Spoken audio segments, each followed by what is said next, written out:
Okay, good afternoon. Thank you for joining the webinar. My name is Angela Tolosa, and I am the new Deputy Program Director for Constituent Relations at the Reentry Program of the Council of State Governments Justice Center. Before turning the webinar over to the featured speaker, I'd like to briefly talk through a couple of house cleaning items about how the webinar is going to work, and then take a brief moment to tell you a little bit about the National Reentry Resource Center. First, anytime during this webinar, you can ask a question by typing it into the Q&A panel on the bottom right-hand portion of your screen. We will be keeping a running list of the content-related questions that we receive, and then at the end we'll ask the panelists to respond to the questions during the last segment of the webinar. We promise to do our best to get through as many questions as possible. If at any time you encounter technical or audio problems during this webinar, please call WebEx Technical Support at 1-866-229-3239. That's 1-866-229-3239. Please understand that there are some technical issues you may not be able to resolve. For this reason, we are recording this event and will post it on our website at csgjusticeCenter.org/NRRC. We should have the webinar posted available later this week, and once it is posted, we will email you a link to the recording.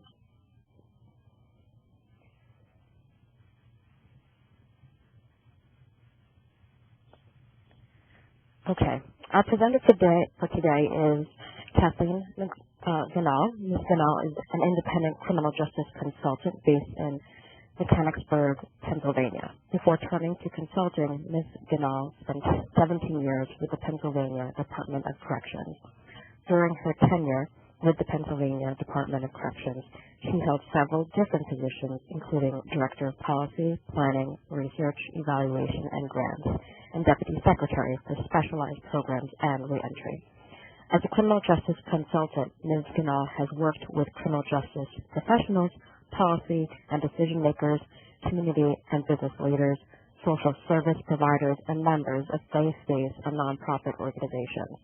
The services have helped agencies and communities enhance public safety while at the same time improving individual outcomes.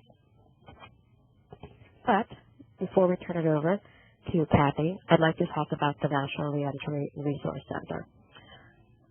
The National Reentry Resource Center is now in its 4th year, and it was established by the Second Chance Act to provide education, training, and technical assistance to states, tribes, territories, local governments, service providers, nonprofit organizations, and corrections institutions working on prisoner reentry, like many of you today on this webinar. The Resource Center is administered by the Council of State Governments in partnership with the Bureau of Justice Assistance, U.S. Department of Justice. This is a snapshot of the Resource Center's new homepage. We are constantly adding new content and resources to our website, and we send out a monthly newsletter that provides information about the latest research, funding opportunities, distance learning events, and other news about reentry. To sign up, please visit the link at the top right corner of the website at www.csgjusticeCenter.org/NRRC after today's webinar.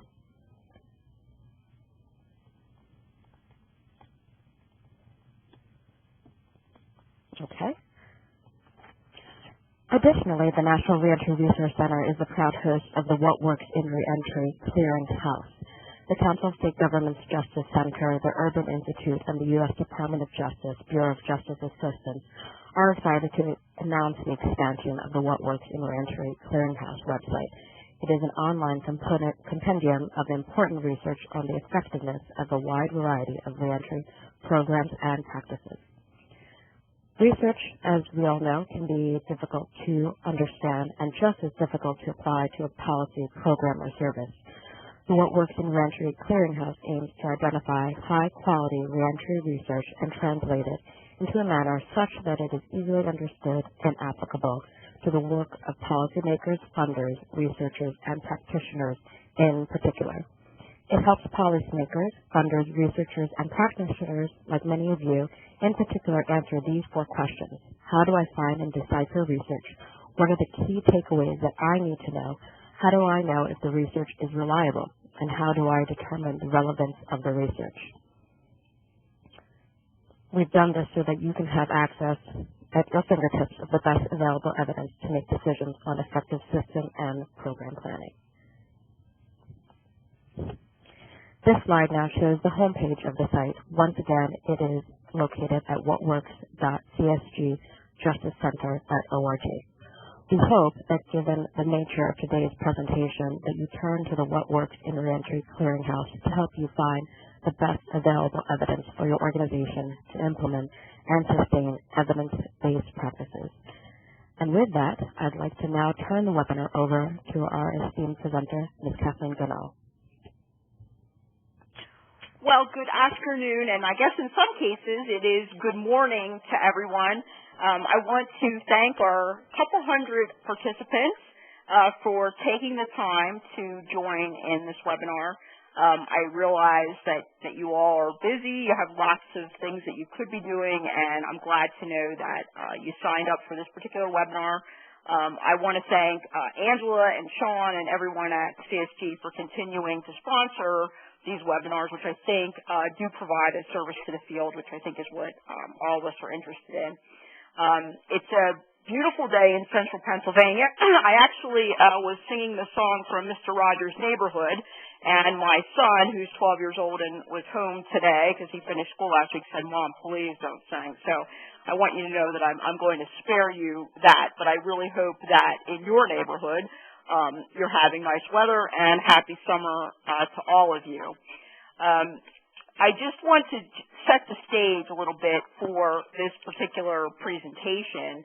And if you've joined in my webinars before, some of this is going to be redundant, and I'm sorry for that. But for new listeners, I think we should go over a few things. And I want to say hello to all of the listeners from previous webinars, and I thank you for making comments and sending me questions. I appreciate that. And I would also like to encourage anyone out there who would like to make a comment or has questions, or maybe I say something that just doesn't really make sense to you, please email me or contact me. My contact information is at the end of the presentation. I do get back to everyone, and I've been fortunate enough to have some feedback, which has really been helpful to me in a variety of ways. You know, in thinking about this particular presentation, you know, the focus, again, I think it just in tandem with what Angela said, you know, it's translation. It's really about how do you take what it is we do know. I mean, I have the good fortune of having been a research and evaluation director, and I love the research, but when I became a deputy secretary, it was definitely the hardest thing I've ever done professionally, making that transition from the more academic side to the more applied side. Also, I think, the best thing that I've ever done. But I think having the experience on both sides of the proverbial aisle, I really tend to think about things more from the perspective of, okay, what does this mean? What can I do with this?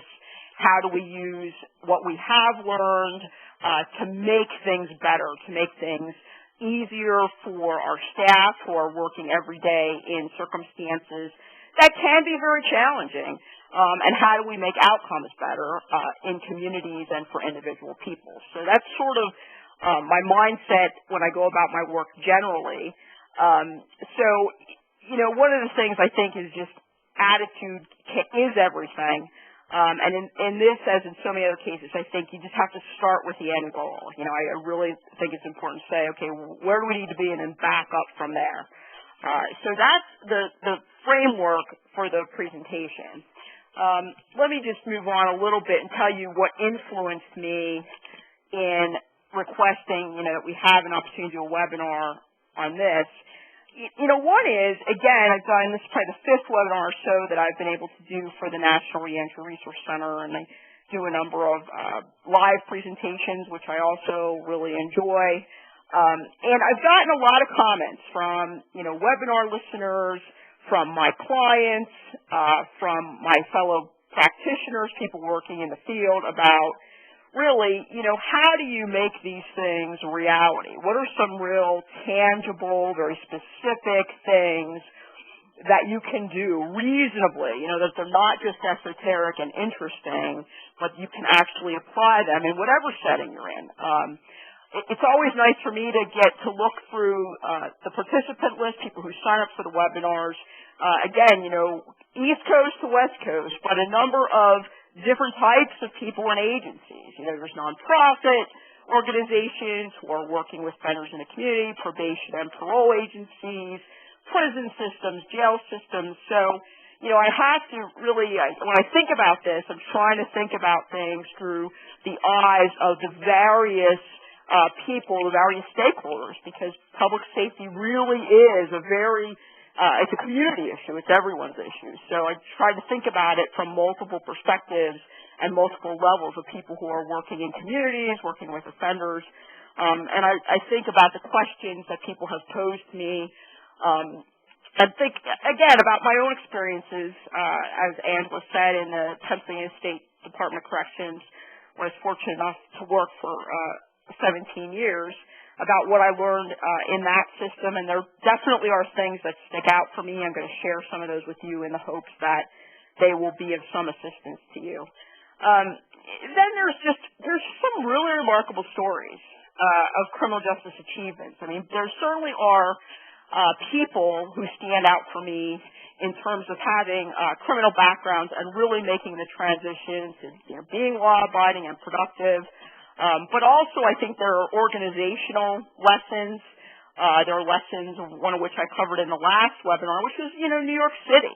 I think that's a remarkable story of being able to drive down crime rates, being able to reduce jail populations, prison populations, people under community supervision, and really maintaining a safe environment for people. So I think there's just some very remarkable stories. And really, some years ago, I think many people may have scoffed and said, oh, yeah, like it's never going to happen, that New York is one of the, if not the safest big city in the United States. So I think there are definitely lessons to learn from triumph. I also think there are lessons to learn when we fall down, and I don't think that we should lose sight of taking the opportunity to learn from those lessons. There's a great publication from the Center for Court Innovation. It's basically learn to fail, and don't do it again. But you got to learn from these things. So I tried to think through, and in the reading that I do and people I talk with and work with, of some of those lessons. And also the more general literature, and I may have said this before, I think it's really important to be able to look across, sort of take that horizontal slice, not only in criminal justice, but because we work so closely with health and human services, housing agencies, labor, there's just any number of lessons, I think, that we can take from these other domains and organizations. So I've tried to incorporate some of those in here. I hope that you'll see that along the way. And then reviewing, sort of the more general literature. If you think about Pierre Drucker and Ken Blanchard and Stephen Covey, I want to be clear, I'm not, an expert in that literature. I've read a fair amount of it, but certainly I'm not an expert. And I have to say, it's really mind-boggling if you just look at the number of pieces of literature, articles and books, and even if you, sort of even Google organizational culture, and you'll see lots and lots of diagrams and charts and different ways of looking at things. It really can be mind-boggling, and that's something I tried to keep in mind as I put the presentation together, not to overwhelm with all these sorts of theories. I think they can inform us that, all presentations should be balanced in theory, based in theory, but I don't want to overwhelm you with that. So I'm going to try to move as I usually do. I think we sort of move from the top of the funnel to the bottom. So I'm going to start with what I consider to be the more general theories out there about what makes an excellent organization. How do organizations, whatever their purpose, really go about achieving their goals? How do they do that? So I'm going to do a couple of slides on the more general and move then more specifically into our work, which is really safer communities, preparing people for community living and making places healthier and safer for all of us.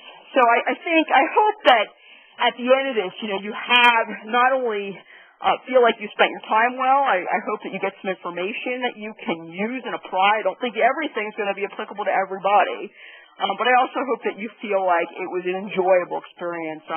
I've sat in your chair, still do. I listen to webinars, participate in conferences, and I want this to be something that actually works for you and stands out for you as a good experience.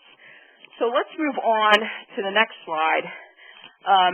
And I'm going to ask you, I thought about this myself, over the course of your lifetime, let's think about, the organizations that you've worked for. Not only justice organizations or justice-related organizations, all sorts of organizations that you've worked for.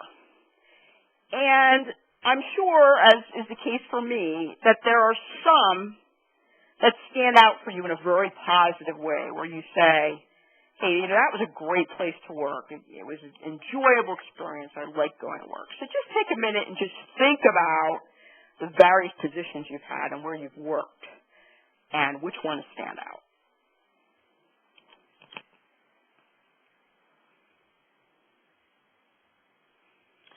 So what do you think it is that people say in general? What is it that makes some place a great place to work?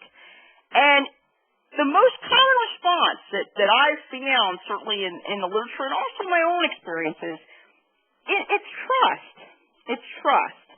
And what most people say when they say, I love my employer, I love to go to work, it's because they trust the organization's leadership. They believe that the people at the top, at the helm, are genuine. They believe that the mission is something that matters, that the people are going to do their best to do good work, that they have their employees' backs. They're not going to unfairly take advantage of either your employees or the people that the organization is there to serve. And the other big thing that stands out when you look at responses and if you talk to people is they like the people they're working with and they trust the people they're working with. So, one old saying is, give me good work to do and good people to work besides and I'm happy. And really, I think that is the case when you look at the findings, and I would expect that may be true for you. So the second part of this slide is really about the power of relationships. And I think we all know, really life is about relationship building. And certainly in the workforce, there's nothing more important than being able to get along with people, be respected, trust people, have people trust you. And really at the basis of that trust is integrity. I mean, I think all of us would really like to be known as people of integrity. We say what we mean what we say. So if you look across, Fortune 500, Fortune 100 organizations, or if you look at places, the best places to work, if you talk to the people who are there, you're going to hear these kinds of things. Also, I think especially in the kind of work that we do, there is this whole idea that there's something bigger than ourselves, that we are not only in this, obviously we all have families to support, ourselves to support, but there's a greater good. We're willing to put aside some things that might be best for us in pursuit of the greater good, in pursuit of healthier communities, in pursuit of better outcomes for people. So people often, they might call it the common good or greater good, but there is this idea that there's something out there that's more important than any one of us individually. And also, again, I think this is just another way of saying this, and you see this a lot in the policing literature, this whole concept of legitimacy. In the policing literature, really, what it shows is that if in disadvantaged communities that have high rates of people cycling in and out of the justice system, if people believe in those communities that the police are there sort of as their partner, that's kind of the idea of community-oriented policing, that they're there as a partner, there to protect them, that they're fair, that they're just, then there's a lot more cooperation with the police. So legitimacy in organizations is really feeling like, hey, what they say they're really about. and you can trust what people are saying by observing what they're actually doing. So in terms of good organizations, organizations that are successful, organizations that really fulfill their mission, one of the key things, again, is trust. So the next thing is, let's talk about learning organizations. And really, a learning organization is one that recognizes where it is and really wants to continue to get better, closer to an overarching goal, and is willing to sort of submit to constant, evaluation, collection of data, talking to internal, to the staff, to customers, to clients, and really saying, what's working, what's not working so well. So it's really this willingness to know that you can continuously improve. And there's all sorts of angles to look at this from, and we're going to talk about some of those. But that's really what I think most of us would like to be a part of, a learning organization. So learning organizations have a vision. They have a vision. And a vision is really the ultimate state of where you'd like to be. Most of the time, we know we'd like to get closer to it, but we may never get to the perfect vision. But there is one. There is a vision. And I was actually watching some TED lectures, some TED Talks on the website, and there's some really compelling brief talks out there about what motivates people in terms of employment and even otherwise. And I think all of us know you need a certain amount of money. I mean, no one's going to say that it doesn't matter at all. But one of the things that is found again and again is what people really say they are about or they're looking for is they want to have a purpose. They want to believe in the purpose of the organization. And the second thing is they want to see progress towards the goals. So you want to have the goals, and then as an individual, you want to be making a contribution in moving in that direction. Okay, so we all know that, we're taking small steps, taking little bites of the elephant, not swallowing it all one time, but it's important to believe in the ultimate vision for the organization and also to feel like, you're making some progress there. So learning organizations who have a vision, we're going to review some vision statements here in a minute, they're compelling. They're compelling statements. They're important. They feel like it matters, like what we're doing actually matters. And they're also inclusive. So there's, employee buy-in. There's employee contributions in coming up with a vision statement. They reach out to stakeholders. They're reaching out to people who are being served by the organization, as the customer or the client. So that vision really is inclusive and it's developed collaboratively. And again, we're better than we were yesterday, but we're not as good as we're going to be tomorrow. And I actually selected this painting, and I don't know how well it's coming over in the slides, but this is actually an Impressionist painting, or clip art of an Impressionist painting done by Henry Surratt, and it's actually pointillism. And I selected it purposely because pointillism is sort of all the little dots. And to me, I think this Impressionist work is really symbolic because, each of us individually, if you think of people as a little dot making up this larger, what really is a beautiful painting, we're not much in terms of if you look at us just individually, but collectively, I think it's just astounding, what that collection can do. So, we're better off together. And I think that, again, this painting is just and other paintings like it are symbolic of what I think we can do together and what learning organizations really are trying to do. So let's move on.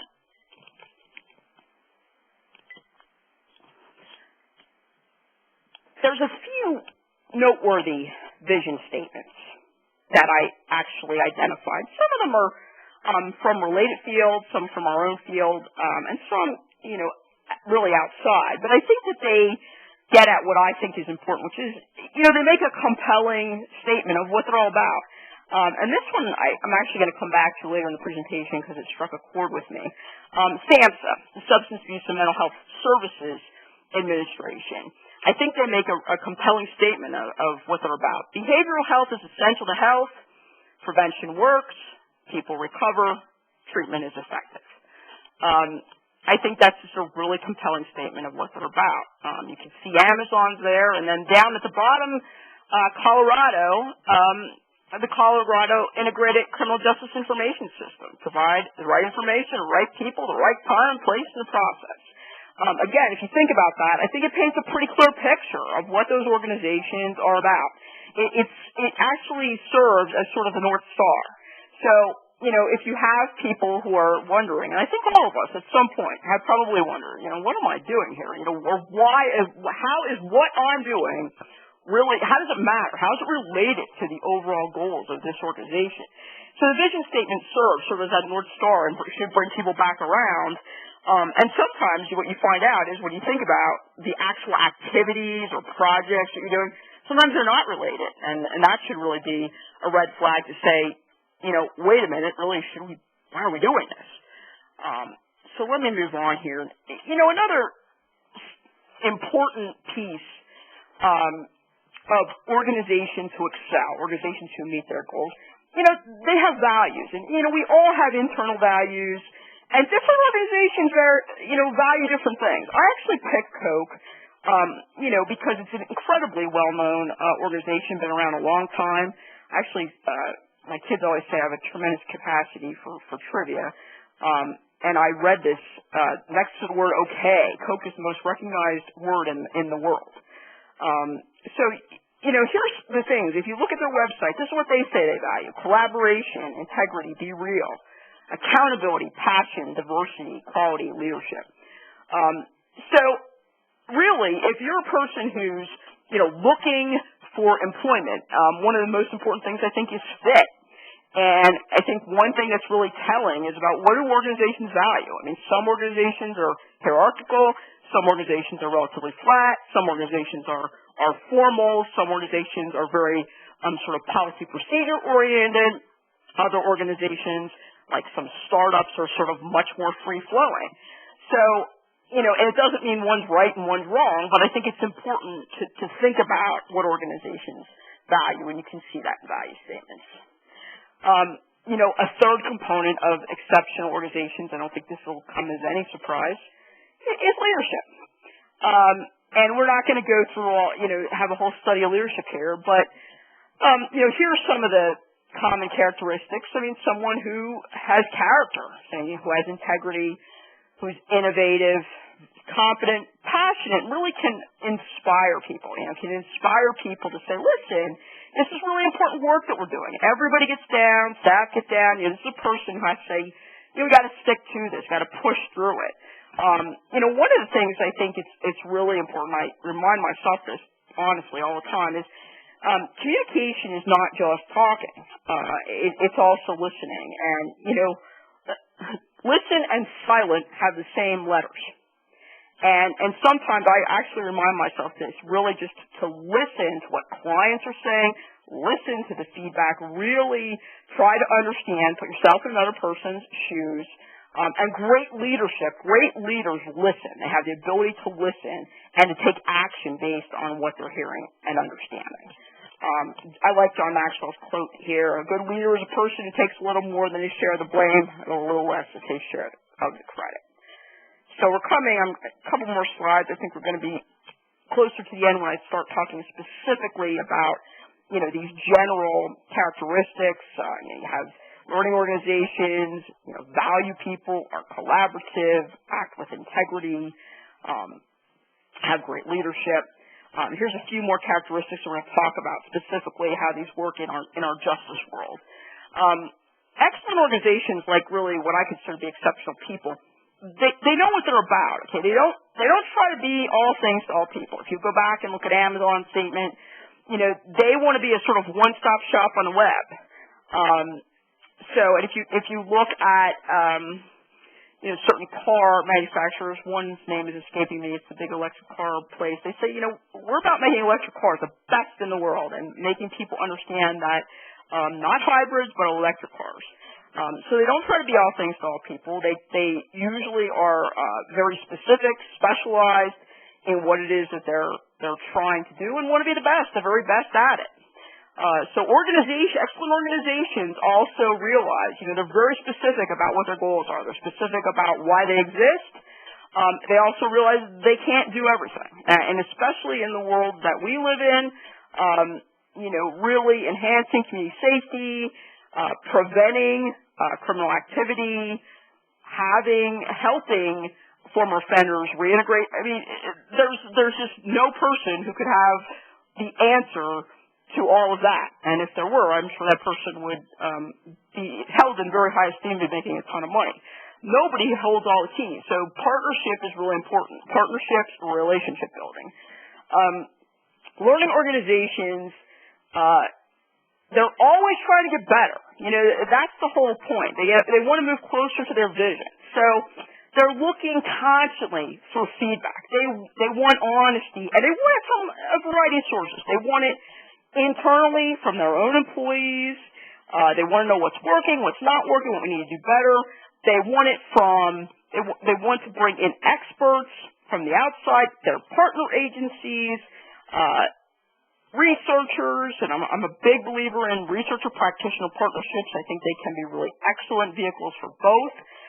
But learning organizations are all about that. They're trying to get a look at their policies, about their procedures, about their actual practices from a variety of viewpoints. And they want to use that information. I think that's the most important thing. It's one thing to open your doors and say, come on in, take a tour of the prison or look around. Okay, that's one thing. And that's not a bad thing.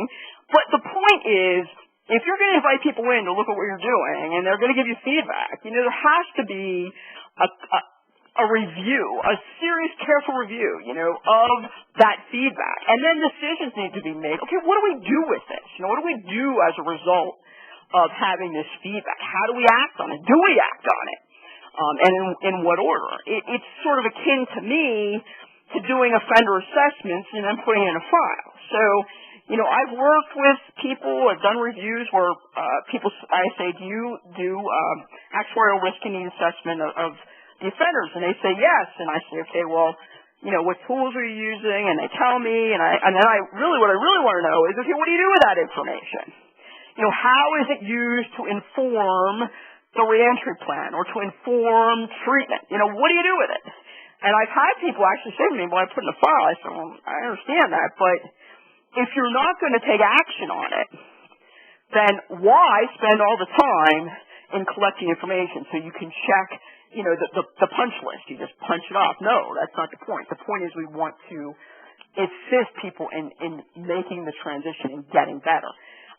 So that's, really, I think also applies to learning organizations. You're going to invite people in, good, but you really have to thoughtfully consider the feedback that you're getting. It doesn't mean that you act on every single thing, but, you have to think about it.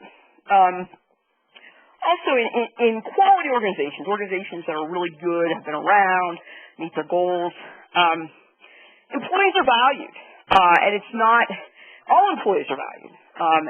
It's not the Animal Farm sort of thing, all animals are equal, but some are more equal than others, So it's really, if you say employees are our greatest resource, our greatest strength, which most people are going to say, and that makes sense, and I think it is true, but you gotta walk the talk then. So, you have to be looking for input, from a variety, not just a few with certain classifications. I think great ideas can come from anywhere. It's sort of like I'm a big Disney fan, and in the Ratatouille movie, which I actually love, great cooks can come from anywhere. Well, you know what? Great ideas can come from anywhere. Anywhere in your organization, you have to be open to that. So let's move on off of this slide. And I think probably, one of the most important things, again, is that good organizations, quality organizations, are going to they're going to develop policies and procedures. That makes sense. They're based in reality. If you're running treatment, okay, it's founded on a theoretical principle. Okay, it's sound that way. But really what matters is how does this work in practice? How does this work every day to the people who are actually doing the job? So learning organizations focus on the practice, not only the theoretical, how do we want it to be, okay, how do we want it to be, but how is it? How is it? So they're really focusing on, implementation. And we all know that implementation is really hard work. And it isn't something that's once and done. And it isn't something that is always intuitive. I mean, sometimes you look at the theory of things, the research of things, and, when you look at it, you say, yeah, this makes sense. How do you argue with this? Okay, it makes sense. But when you go and try to do it every day, it is not easy to do. There's lots of conflicts, sometimes in goals. There's resource constraints. And then, in our business, dealing with offenders can be challenging. Offenders don't want to be in custody. Okay, none of us want to be in custody. So it's not as if, we have willing participants. We can help them get ready to change, but it's just not an easy job. So I think learning organizations, excellent organizations, are really looking at, okay, when the rubber meets the road, how do we make this work? What can we do for staff? And we're going to get through some of these things. You want to choose the right staff. You want to train them. You want to provide resources to them. You want to have opportunities to share best practices. I'm going to talk a little bit about data and how you can use data, not in a gotcha sort of way, like, hey, you're not doing what you need to be doing. That's not it. But can you collect data in a way that doesn't overwhelm everybody and use that to actually improve your ability to carry out what it is that you're trying to do? I think the answer is yes. But again, it's not always easy. And communication is key. I mean, nobody wants to be kept in the dark, and it can be a very frustrating experience when you feel like you just don't know in a grand scheme what's going on. So, again, practice. And I think I'm going to try to make the transition here to, the more specific. And that is really all of us in whatever organization we're working for, whatever specific position we have. We're all really working towards safer communities, and healthier communities, better outcomes for individuals, and really, in the prevention world. We want fewer people under justice supervision. We want people to have better outcomes in their life. So, and ultimately, no more victims. I think that's, none of us would be in this if we didn't care. People have been victimized, and we want to stop that. So that's what we're doing here. So how do we take what really is sort of the more generic literature about effective organizations who implement their practices, who really are successful, and apply that and try to do a couple things. One is, overall, you may know the bottom line, okay, but in organizations, government organizations, nonprofits, it's not as easy to see the bottom line. It's not a dollar figure. There are tools out there that can help you do assessments. When we talk about the importance of doing assessments of individual risk and need factors, certainly that's true. And I think it is useful sometimes to use some standard tools to do assessments of your organizations. And you're going to see, where you stand out and where maybe you need a little bit of improvement. And we certainly all are continuing to work on things. So just a couple ideas. I mean, one is the Baldrige Performance Excellence Program, which is a public-private partnership, and has criteria in a number of different domains, different areas, small businesses, manufacturers, nonprofits, and I put the website there. And also, I think NIC did a service to the field when they're looking at the Baldrige Performance Excellence Program, and they're saying, okay, can we specifically apply this to the corrections field? And they use Baldrige as a basis for developing APEX, Achieving Performance Excellence.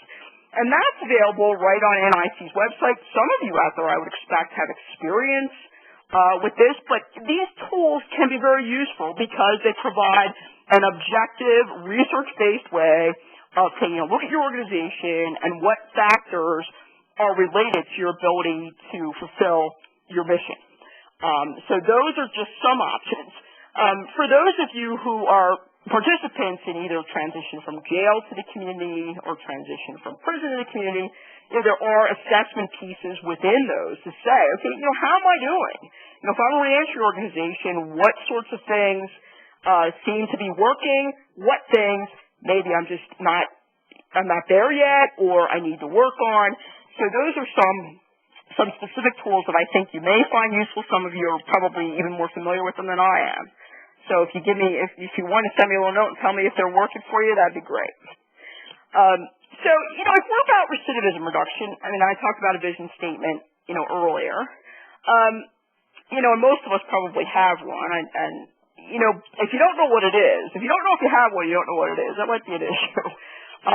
But, think about it. Okay, why do we even exist? Why does your organization exist? And then, really, use that vision statement to create your mission statement, which is sort of the how part of it, your goals, your priorities, your budget requests. They should all be linked to your purpose. I think that's a logical thing. It doesn't always happen in practice, but at least it should be logical. And the other thing is, again, if you don't know if you have one or you don't know what it is, that may be a communication issue. There's lots of ways to advertise these things. You keep it on your letterhead, your website, newsletters. But I think even more important than the fact that there is one is, do staff at all levels of your organization, whether you work in a large correctional system, whether you work in a small nonprofit, do people really understand how their specific job function contributes or should contribute, if everything is optimal, to the overall vision, mission of that organization? I know myself, depending on where I've been, sometimes I say, why does this matter? What I'm doing, I'm not really sure how it matters. So the job of leadership at all levels of the organization, I don't mean just the ultimate head of the organization, is really to say, look, this is how you fit in. This is your part. This is you're the pixel in the impressionist painting, and this is why it matters that you're there. If we start taking people away, that painting wouldn't be the same. So I think, again, the job of leadership at all levels is really to be able to say, here's what we're about and here's how you fit in. So again, communication, motivation, inspiration, that's, I think, what we need to do. If we are all in agreement, and I'm going to assume that you're all shaking your head yes now, that staff are our greatest resource, then it really matters. The right staff really matter. And so if you look at, Fortune 100 organizations, Fortune 500 organizations, they spend an incredible amount of time in recruitment and interviewing. They might send you through 8, 9, 10 people interview. Well, why are they doing that? Because they know, number one, at the end of the day, their success is completely dependent on their staff. It's 100% dependent on your staff. And also, I think it saves people a lot of pain down the road. In my experience in hiring people, managing people, and in my own positions I've had, I can't tell you how important I think fit is. I think that there's a fit between the person's ability, skills, interests, goals, and what the organization is about. But also, within the specific job, is this the best way that this person can make a contribution? I think fit is really important. So, one thing, especially for staff who may not be familiar or people who may not be familiar with the organization, I think that the value statements are important. People need to know what's the organizational culture of where you are. Okay, and people really kind of define the culture as how do things get done around here? What do we hold important? What's important? Job descriptions, okay, should reflect the values of the organization. And again, I've written them and I've had them, and sometimes that's not always true. For those of you who are in the treatment business, people who have degrees in the helping profession. You can look at the literature. People who have degrees in helping professions, college degrees in helping professions, seem in general to be good fits. That's not the only thing you should think about, but it's an important thing to think about. Because we all know that there are skeptics, there are cynics, there are people who, frankly, have seen offenders come in and out of jail, come in and out of prison, and say, my gosh, you start to lose faith in the ability of people to change in a positive way. And I think it's really important for people to have the perspective on, yes, it is difficult to change. Any one of us who's ever tried to tackle even one thing in our life, cigarette smoking or weight loss or increasing exercise, this is not an easy thing to do. It is challenging, but it can be done. And there are some strategies that work better than others. So you want to look for people who believe that there are things you can do to help other people change, and frankly, there are things you can do to change yourself. So helping professions seemed to be a good fit there. I've always found myself that internships, co-ops with local colleges and universities are a win-win. You get to test people out. They sort of get to test you out. You get some work done. They get the experience. So in recruitment, social media is becoming just increasingly important. And last of all, and maybe this should go without saying, happy employees are the best ambassadors. How do most people get their positions? They get it by word of mouth, really.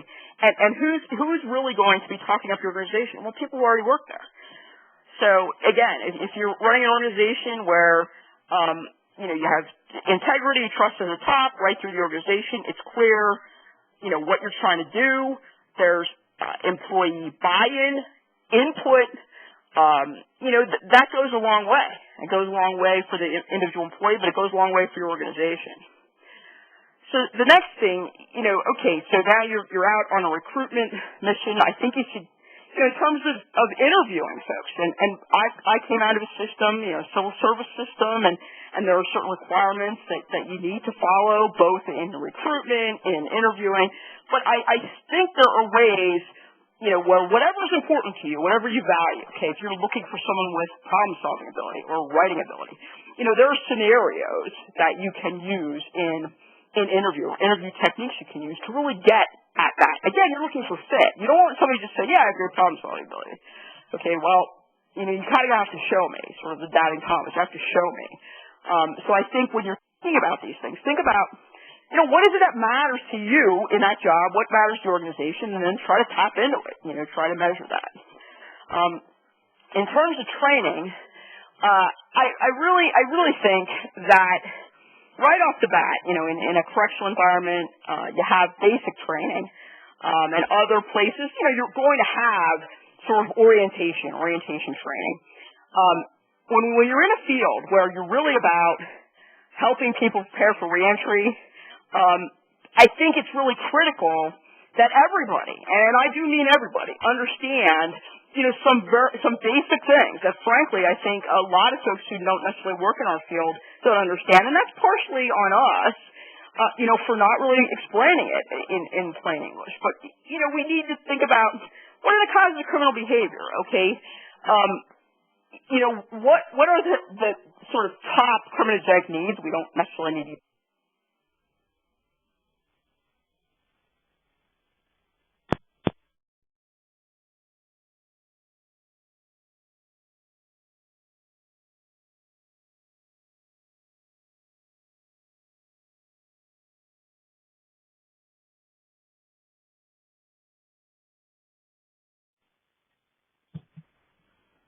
This is Sean from the Council of State Government Justice Center. It looks like we lost Kathy's connection. I'm back, Sean. Are you back? Sean? Okay, great. Thanks, Kathy. I'm sorry. I don't know exactly what happened there, but I got lost. All right, great. Thanks. So glad you're back. Thank you. Sorry, everybody. I don't exactly know what happened there, but I'm back. So I think we need to let people know, what are the big risk factors? I mean, what are the things we're targeting? Antisocial attitudes, beliefs, values, impulsive behavior, poor problem-solving skills, decision-making ability. So everybody who's working in your organization should understand, okay, these are the big risk factors, and whatever we do as an organization, these are the things that we're trying to get at. There are some people who are riskier than others, and I think we can explain that to people. I think people do understand that.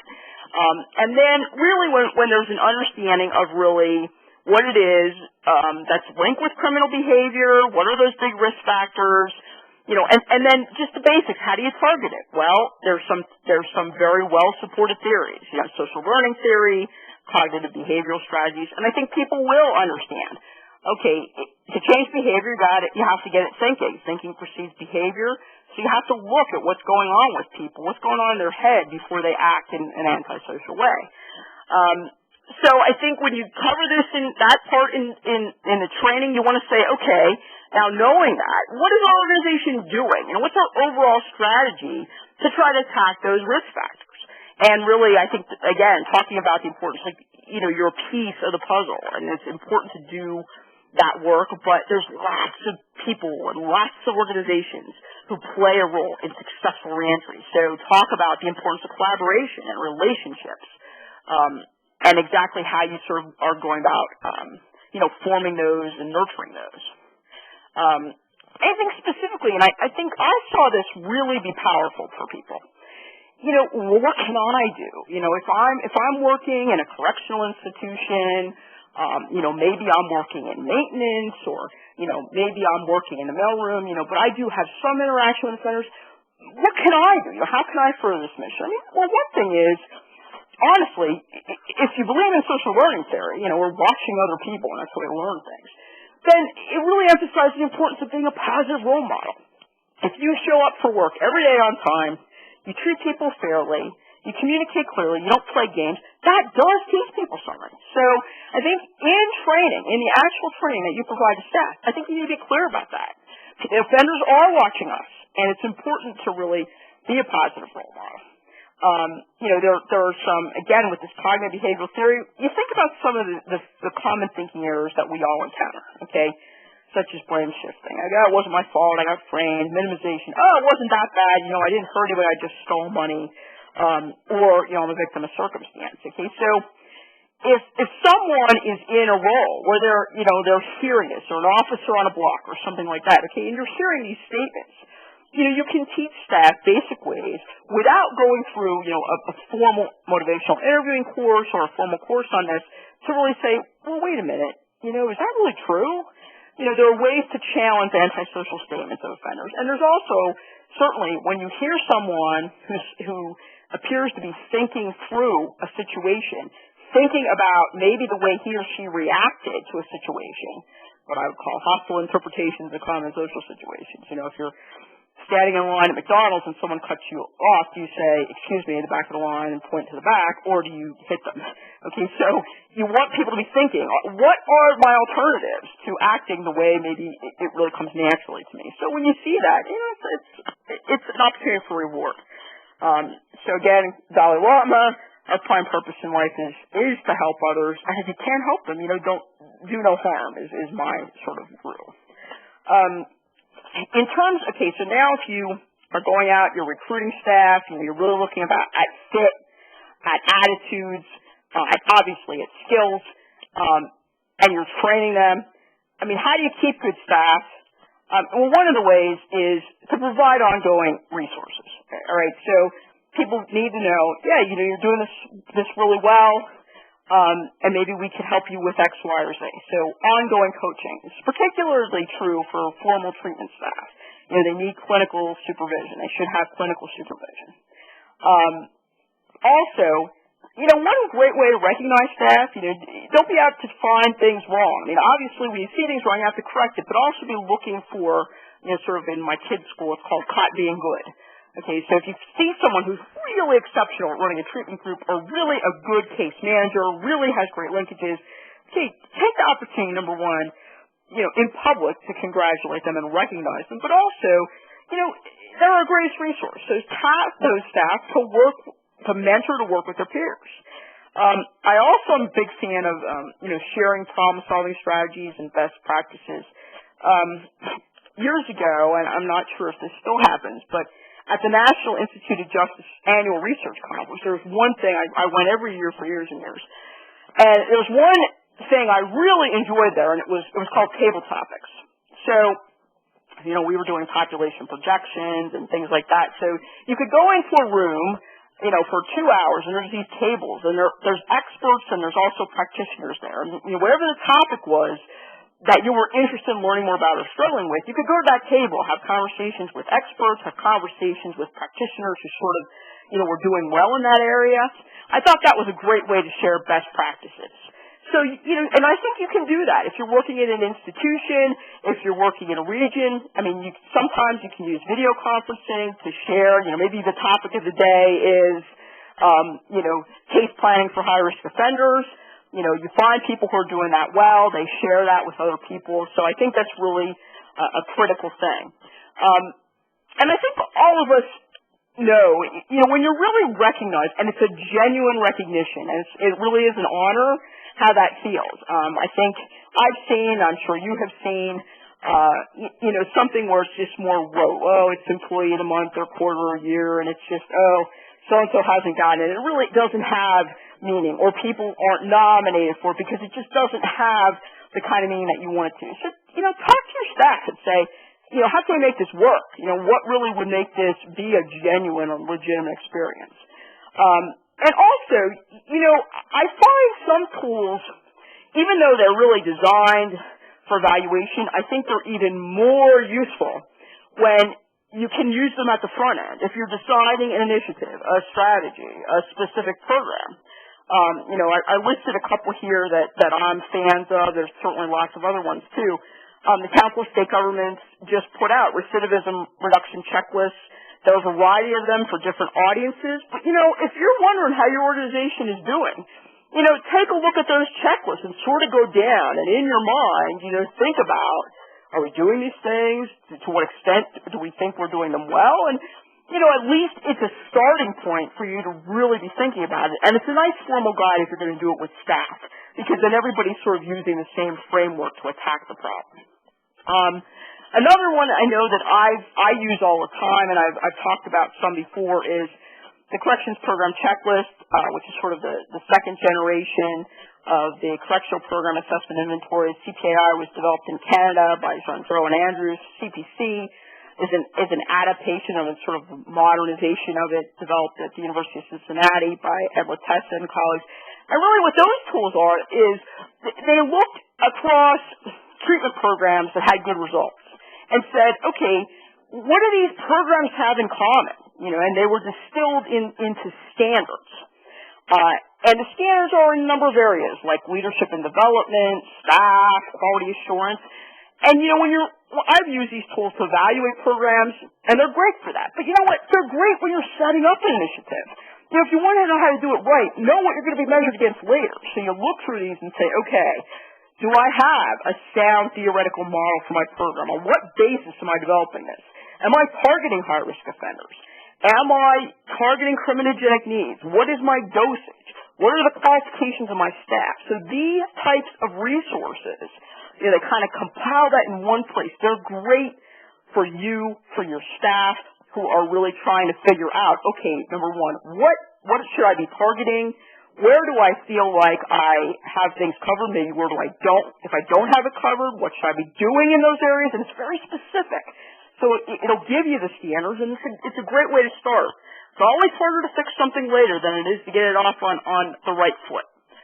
In terms of tracking performance, okay, so how do we know how we're doing? Okay, if we don't measure anything, how do we actually know what we're doing? So, in terms of performance metrics, Osborne and Gabler in 1993, they had 7 principles for results-oriented management, and I think they really make sense.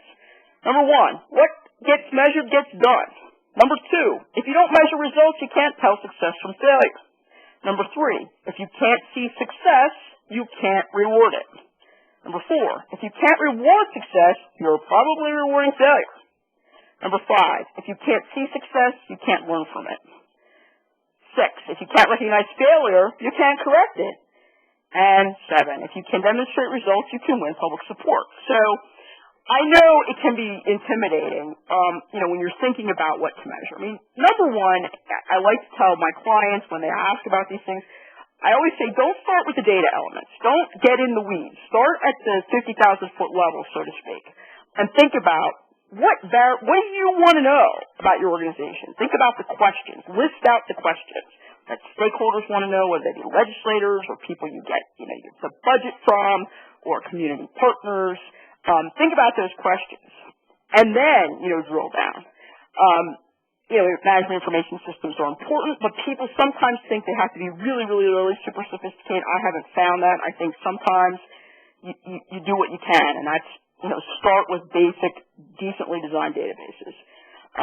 My biggest thing is don't have the perfect to be the enemy of the good. And what I mean by that is, it can be overwhelming when you look at all the possibilities for measuring performance. And I don't mean measuring inputs or outputs, measuring performance. But, there's some basic things that you can do today. Yeah, is it the be-all end all? No, but it's a really good start, and you can add later. So don't be overwhelmed by the fact that it's not perfect. Just get a good start. If you look at the Second Chance Act solicitations, there's very specific measures right in those. You don't have to really make them up. Just look at what those grantees are being measured against. You can also look at NIJ and the Bureau of Justice Assistants have nice publications on measuring performance that are really good guides. Communications. Okay, so, again, collect data that is meaningful, but make sure if you're going to collect it, you do something with it. You want to analyze, you want to review it, you want to report back. And people have to understand the purpose of data is for your organization to be better. It's not to play gotcha. Oh, you're doing something wrong. Okay, so to the extent that the use of the data is positive, you're going to get a lot more buy-in from your staff, a lot more buy-in from partners. You want to be transparent and accountable. And really, if employees really care about, number one, what's the goal, what's the purpose, and the progress, well, this is the way you show them progress and everybody else. You can use data dashboards or newsletters, post to the web. There's a number of ways of dissemination, but it's really important that you act on the data. Don't just collect it for the sake of collecting it. Do something with it. And I put the Emperor's New Clothes here because I learned a lesson from my very first boss in corrections, Marty Horn. He always said, don't let me go out with no clothes. What it meant was, you have to have a culture, a climate, an organization where you're willing to question, you're willing to make comments to the leadership internally and say, really, don't just go along. And there's a great, Abilene Paradox is a great video that kind of shows this. If you're thinking something in an organization, you have to feel free to express whatever your questions are, whatever your comments are, without fear of retribution. So, really, to get the best out of everyone has to feel that trust factor and feel that comfort level to be able to say that. So you got to share things in order to get good feedback. And finally, I'm going to wrap up shortly so we have time for questions. But fidelity, you got to pay attention to the practice. If you want to sustain evidence-based practices, get them off on the right foot, but then you have to pay attention later. Okay. One thing I learned from all my bosses, frankly, in a big prison system was you have to think about the number of changes you're making and the number of new initiatives you're putting out at one time. Think about your policies, your procedures, your systems changes. Okay. If you don't time these things well and you throw everything out all at the same time, then it appears everything's a priority, which means nothing's a priority. It can lead to staff confusion. People are overwhelmed or confused. And then they get frustrated and maybe don't pay as much attention to practice. We can all understand that because I'm sure we've all felt that way. To get feedback, number one, walk around. Talk to your staff consistently. But there are other ways to do this. You can do anonymous surveys. I used to run, not only from my own staff, but, other staff, focus groups. You can have staff focus groups on specific topics.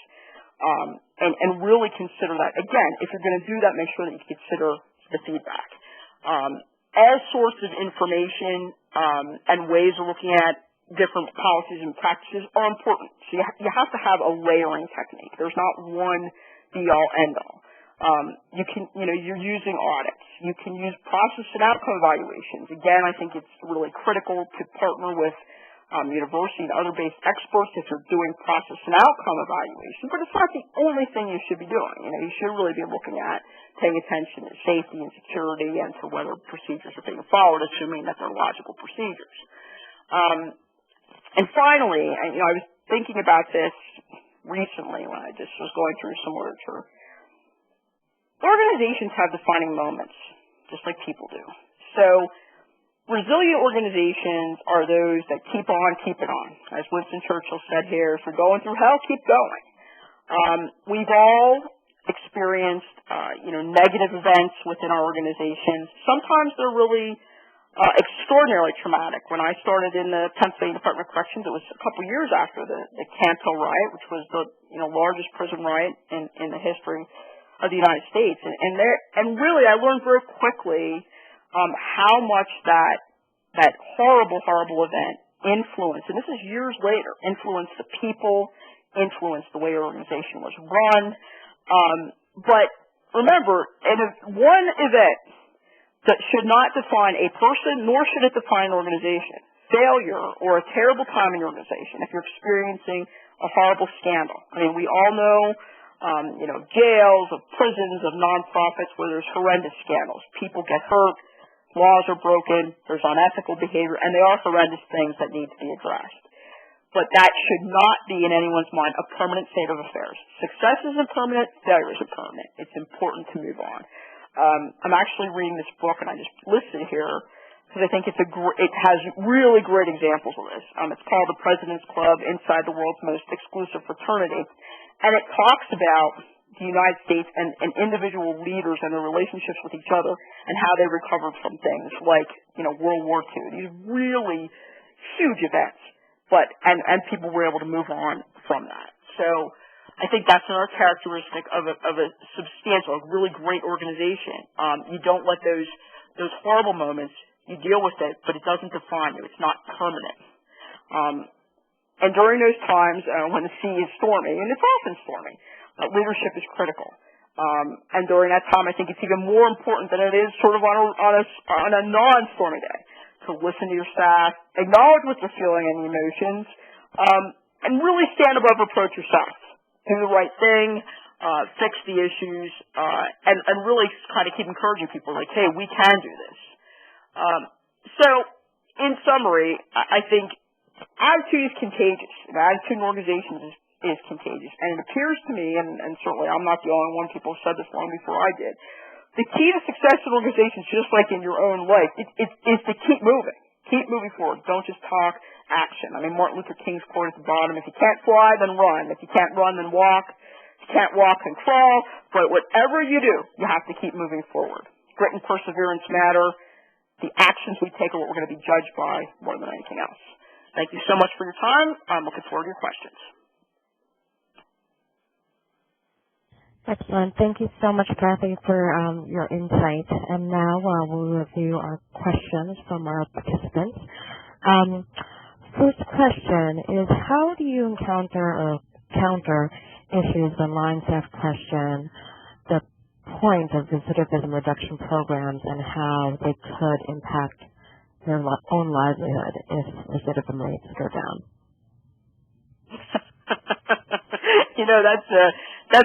That's a great question. I haven't actually found that all that often. I mean, what I have found is when staff really they will question whether it's possible to reduce recidivism. I definitely have seen that part of it. They say, I keep seeing the same guy's back. This guy has 10 arrests. He's been incarcerated a couple of times. So the question really occurs to me is they're concerned about putting themselves out of business. I think my answer would be, unfortunately, crime is always going to be around. I think there's going to be moving back to the community. So I think the people who are performing those functions in correctional environments would very readily translate their skills into community-based services that are related to that. So, I always say I'd love to put myself out of business. I don't think it's going to happen overnight, but I just don't see how a person, it could be your brother, it could be you, it could be your neighbor, how you don't want to make that person more likely to succeed because you're living, and the other thing is you're living next door to them. So to me, that's going to outweigh that sort of greater good idea. It's going to outweigh your own personal, misgivings. But listen, there's always going to be work in this area. Right. Thank you. Another question is, if you are a service provider in which many of your resources are underutilized and you've been working on getting collaboration with prisons and parole managers, how do you market yourself to them in order to make that linkage and receive referrals from them? I tell you what, I think the biggest way to do it is to show results. Okay, so, I was in a position or supervised halfway houses and other things, and one of the things, if providers would come to me and say, okay, we have these services available in these areas, I really want you to use my program. Well, the first thing that I'm thinking is, how do I know that your program is good? How do I know that this is a sound program? So to the extent that you have results, that's what speaks to people, especially when you're forced with making investments of limited resources. I'm going to look for where am I getting the bang for the buck. So I want to know, and don't get me wrong, most programs, community-based programs have not been formally evaluated. That's a good idea, first of all. But second, you have to show me something. How many people have you provided services to? Show me evidence that you're providing services that are based on good theoretical models. Are you providing cognitive behavioral treatment? Are you targeting higher risk offenders? Are you providing that sort of structure in the right dosage?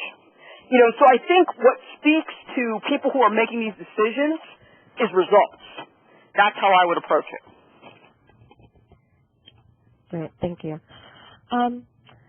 As far as trying to find the right staff and recruiting the right types of people, what types of interview questions specifically have you used or recommend to use when trying to hire staff that you believe would be on board and would be good at implementing the best practices of reentry?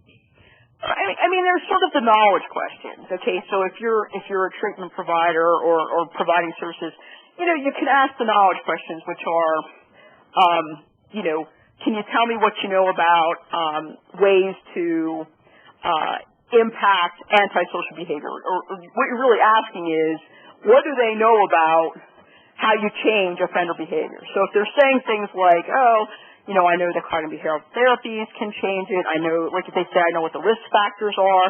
Okay, so you want to have some sense that they have at least, they don't have to have a real in-depth understanding, but an understanding that there are ways to do this.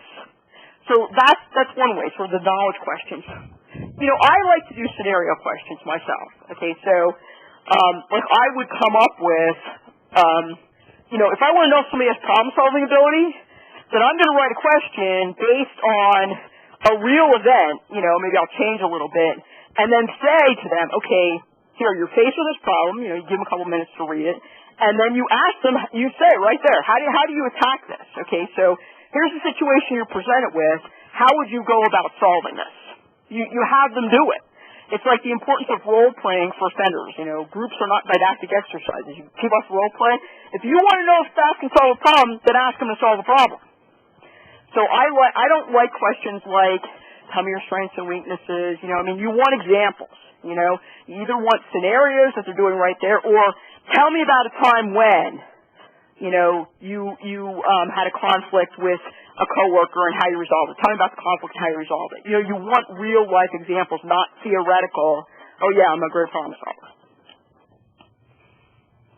Great, thank you. Another question that we had, a couple questions regard how do you find practices that are evidence-based, and one resource I referred to already was What Works in Reentry Clearinghouse. Mm-hmm. Another specific question related to that is about questions about specific evidence-based practices. One question I've gotten from several constituents is whether or not alternative dispute resolution in general is considered an evidence-based practice, and if and how would an organization try to find out if something that they are doing or using is evidence-based? Well, I think, one thing is, okay, there are resources. There's the What Works literature that's on the Department of Justice website. Obviously, Angela, as you said, there's, the reentry specific things that are on the Council of State Government website. Those are really good starting places. There's plenty of things out there about what things certainly have evidence to support them. It concerns me if an organization is running a practice and they don't know if it's evidence-based, then why was it implemented? Okay, so what I'm saying is if you're developing an initiative, whatever that initiative is, it's an education-based initiative, the very first thing you should be doing is saying, number one, am I targeting a criminogenic need? That when I'm looking at a program, I'm saying, okay, what are the targets for change? If those targets for change are things like antisocial attitudes, beliefs, values, associates, problem-solving ability, okay? I want to know what you're trying to change. That's number one. Then I want to know, who are you targeting? So you want to be targeting higher-risk offenders. In order to know if somebody's a higher-risk offender, you need to be doing actuarial-based assessments. So it concerns me if an organization is running a practice and they don't know if it's evidence-based, that concerns me. Because you really, when you develop programs, you need to be starting with, number one, targeting the right people, targeting the right things, and then there's the whole modality, which is, if you're doing groups, are you running good cognitive behavioral groups, dosage, the literature would tell you about 300 hours of dosage for offenders who are high risk is necessary. But that concerns me. If you don't know, to me, that's already a problem. Okay, thank you. As far as hiring folks, is it an evidence-based practice to hire people with criminal backgrounds to help or serve other individuals who are in the criminal justice system? I think that's a really great question. It's a question that I've gotten regularly. I think it depends. I don't think there's an absolute answer to that. I can say myself, I definitely do think, in certain circumstances especially, that there's an awful lot of value in having gone through an experience yourself. You see that a lot in the behavioral health field, in the treatment, and drug and alcohol treatment, in Alcoholics Anonymous, obviously, you're having a mentor. I definitely think it can be a valuable experience. I don't think that should be the only criteria, though. So I think for some people, for people who have criminal backgrounds and have been successful and remained arrest-free and drug-free, I think that they can be good candidates. But I think that there are other criteria that you have to look at. But personally, I don't believe in just automatically excluding people based on the fact they have a criminal background. So I think that in certain circumstances, it can be very useful, but it shouldn't be the only thing considered. Thank you. I have a question about what to do when your population is not expected to reenter the community.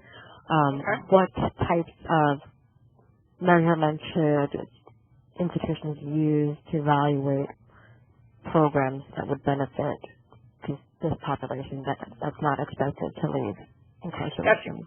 That's an important question. It's sort of a lifer population or a population that has really, very long sentences. I have to say we struggled with that when I was at the Pennsylvania Department of Corrections, because Pennsylvania is one of only 2 or 3 states where life is life for first-degree murders, no possibility of parole. So you have about 10% of the overall prison population at any one time is serving a life sentence.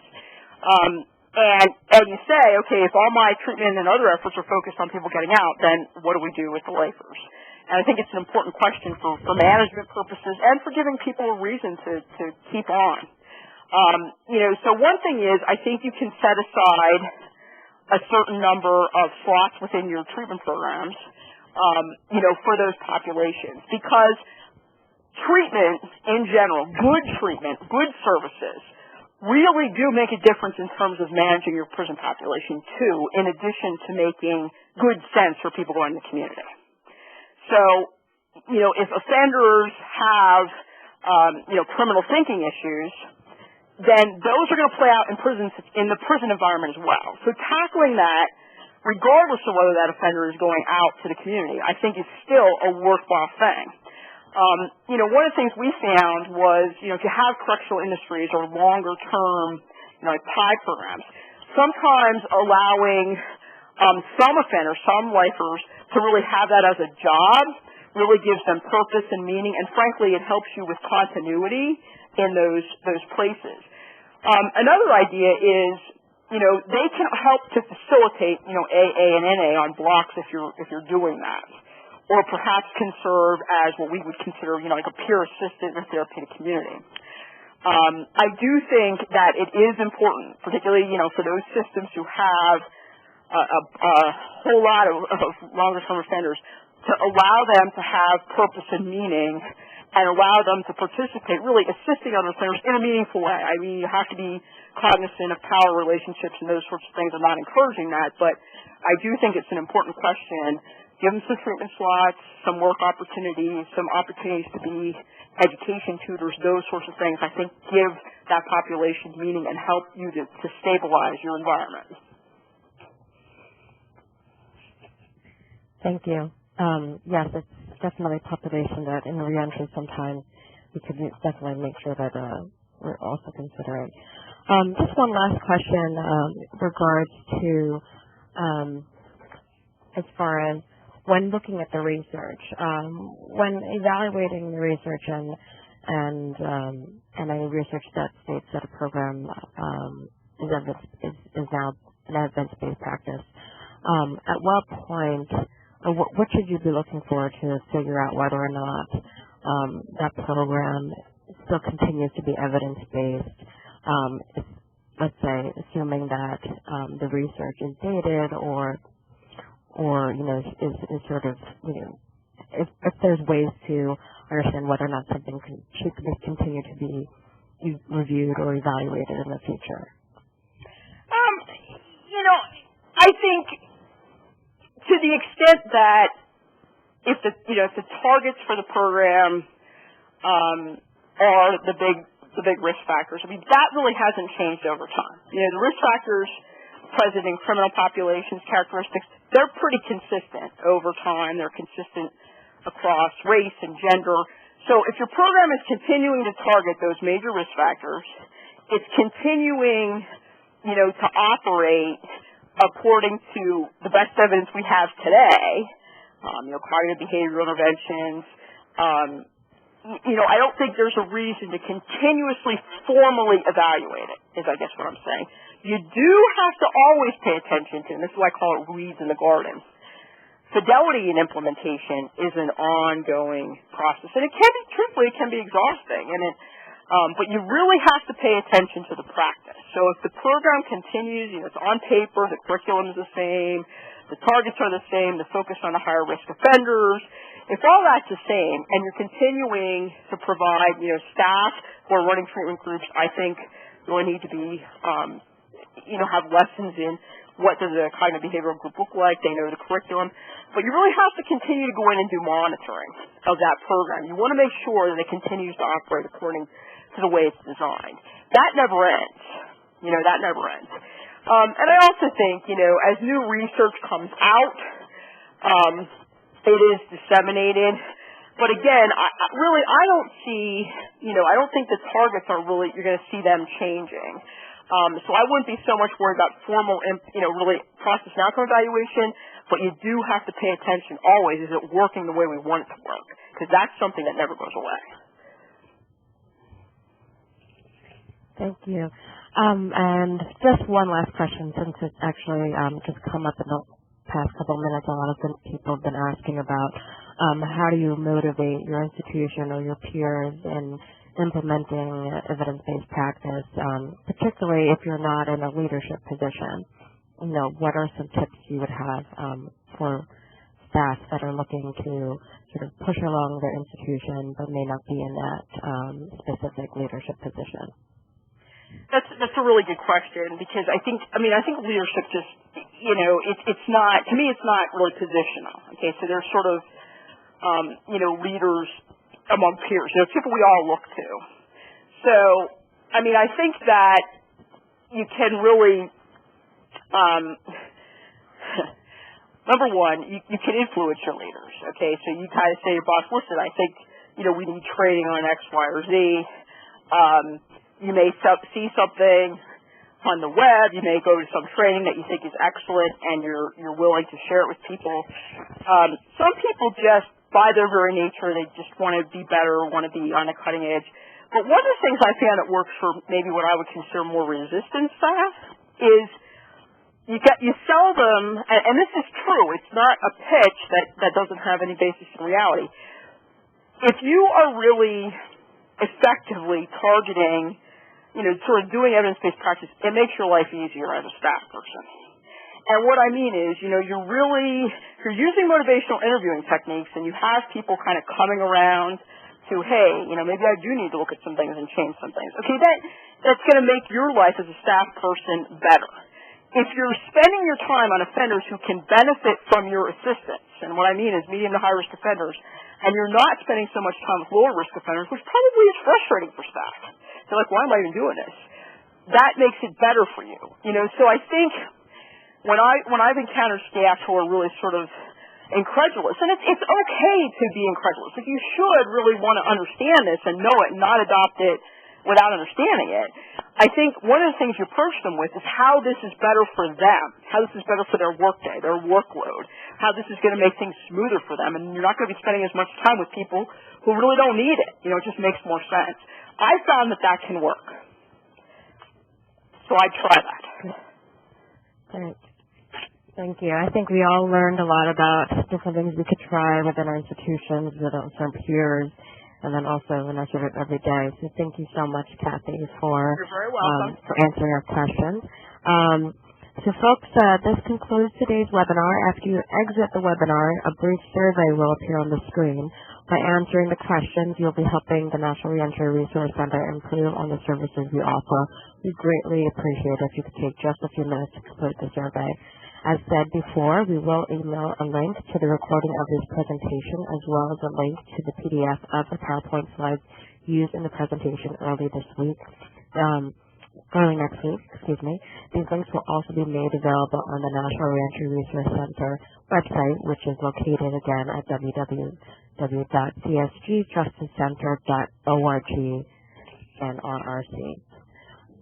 That's it for now. Ms. Gnall, any other questions or tips or concerns? No, but I want to thank everyone for spending the time with us. Again, I really hope that you were able to take away something from the presentation that you'll be able to apply or will cause some thinking. Again, if you have questions that we weren't able to get to or you have thoughts, please don't hesitate to contact me. My contact information is on the last slide of the presentation. Excellent. Thank you very much, everyone. Have a wonderful and safe day. Bye.